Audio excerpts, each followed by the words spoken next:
vampires in New Orleans during Mardi Gras. So y'all booking flights, planning your outfit, talking about Bourbon Street, but nobody's talking about the vampires? Why do you guys think certain parts of the French Quarter goes quiet after midnight? Yeah, vampires. And I'm not talking cosplay. I have friends and family in the city. I frequently go, so heed my warning. It's a good time though. So yes, New Orleans has like vampire tours. Yes, people dress up, but some families down there, they're not playing. You see, the vampires people whisper about in New Orleans aren't like the blood-sucking type. They feed on energy, crowds, music, chaos, celebration, all of it. And Mardi Gras is just a buffet. There's a reason why certain bars don't blast bounce throughout the quarter, even though everybody knows everybody loves bounce music. Pay attention. It's that too, but a lot of jazz, a lot of blues, slow rhythms. High energy music disrupts feeding. And the people of New Orleans, the locals, they're off limit. There's some type of pact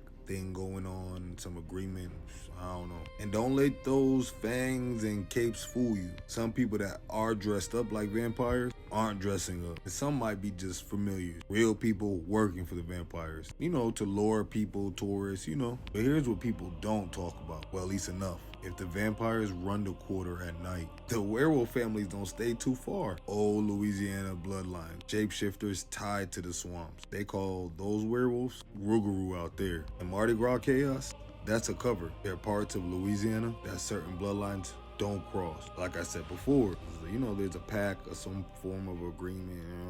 Don't ask me too much about it. And then you have the witches. They don't go by their name, witches. They're practitioners, obviously. New Orleans spiritual culture runs deep. So some of them protect and some don't. That's the one group you do not disrespect. You can catch a root on you just moving around careless or pissing off the right people. Or I should say wrong people. Yeah, so just beware. If you guys want to go to those fortune tellers, some of those card readers, be careful with them too. And whether you believe this or not wander the back streets of the quarter, especially when it goes quiet at night. You can tell where it's at. You can tell when you walk too far. There's no lights down there, and there's an eerie silence. You'll get the chills. You'll feel the energy. New Orleans is already loud for no reason, so when it gets silent, there's usually a good reason. So if you're going to Mardi Gras this year, keep your eyes open, keep your ears open, and don't be outside at witching hour, please. Y'all want me to talk more about them vampire bars, or should I leave that alone? Let me know what you think in the comments. I'm Cube of Lore to be exact, and this is Forbidden Lore. To my supporters, I appreciate y'all. I love y'all. If you're new here, thank you for being here. If you want to stay on this side of the algorithm, you like stories and content like this, don't forget to engage at the bottom up. That's repost, save, comment, and like, of course. And don't forget to follow me.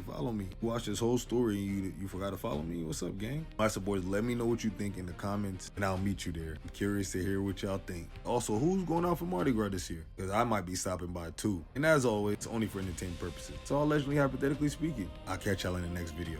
Y'all asked about the vampire bars, so let's talk about them. Welcome back, gang. I'm Cube of Lore to be exact. This is Forbidden Lore, where I talk about things I shouldn't be talking about. If you don't have time to watch this video, just save, follow, come back later, because we can't wait for you. We gotta move on. So New Orleans has a lot of well-known vampire-themed bars and lounges.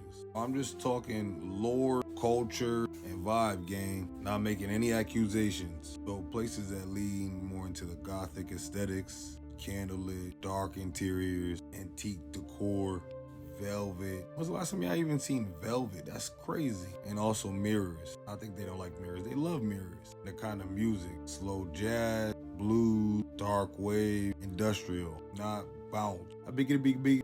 Nah, none of that. And that's intentional. These spaces create atmosphere, low lighting, intimate corners, signature drinks with names that play right into mythology. Drinks called Type O, Blood Moon, and things like that. Very immersive, you know?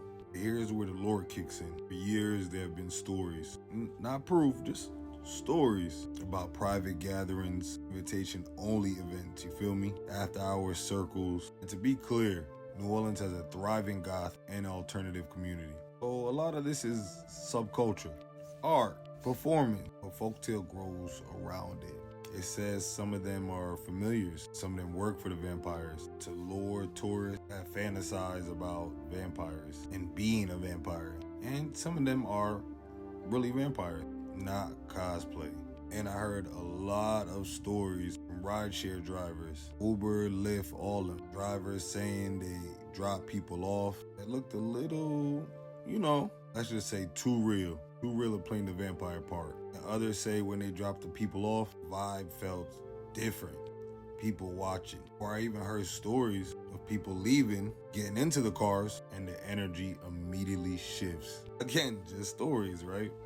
But New Orleans runs on stories, right? And here's something else. New Orleans isn't the only city with vampire bars. Atlanta has them, Los Angeles has them, New York has them, London has them, Paris has them. So why do so many cities across the world have the same dark velvet, candlelit, blood-themed bar concept? How does that aesthetic repeat globally with very little promotion, obviously? Not like advertised and like commercials and ads. The business runs perfectly fine. Makes tons of money.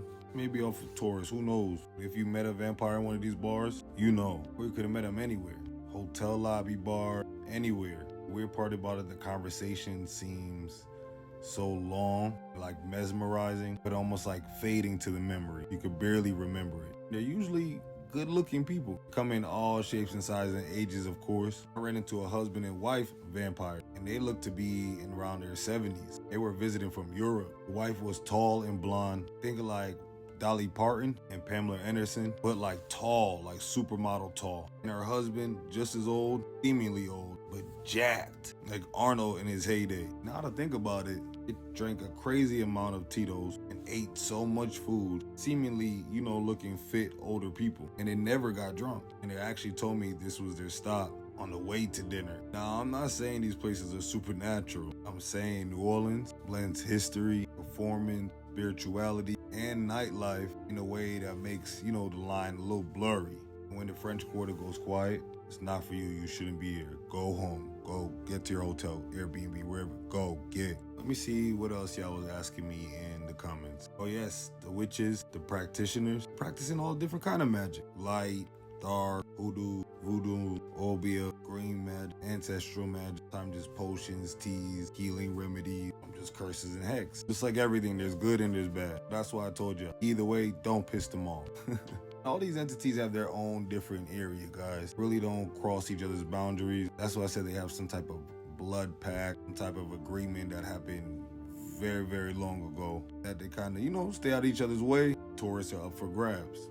That's what I'm saying, y'all. Be careful. If y'all going out there to visit or doing Mardi Gras, go have fun, but be respectful. Don't go be nosy. Don't go looking for trouble. And yes, there are werewolves. They don't need a full moon. They are called Rougarou. Check out my channel on the Tube of the U. I get into Roy Stubble's whole werewolf experience in Metairie, Louisiana. And this is Cube of Lore. That is my channel name. Yeah, so let me know if y'all want to hear more about werewolves and the werewolf bloodlines. Or should I leave that alone?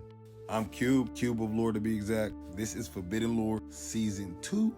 If you like content like this, you want to stay on this side of the algorithm, don't forget to engage with the bottom up. Repost, save, comment, like. If you're seeing this from the U of the tube, don't forget to hit that subscribe button. Like and comment as well. Cube of Lore and Cube Oxley are both of my channel names. Don't forget to follow my Twitch. Right there in my name, in my bio, it says TWI, and my name's right after. And it's in the bio. My supporters, I love y'all. I appreciate y'all. Thank you. The stories are gonna keep coming. Let me know what y'all think in the comments, what y'all wanna know more about. All right, this video is kind of long. I had to get this all out. I think I covered every question though everybody asked. Anyway, just let me know in the comments. If you're new here, thank you so much. I appreciate you. Friend, why you didn't follow me yet? Watch this whole video. You loved it. You love the vibe. You love me. Go ahead and just support. And don't forget, gang, things are just safer just putting in a book. And mine is coming out very soon. The end of April, Ancestral Shadows drops. And a lot of these stories, well, y'all just have to wait and see. I love y'all. I appreciate y'all. And as always, it's only for entertainment purposes. It's all allegedly hypothetically speaking. I'll see y'all in the next video.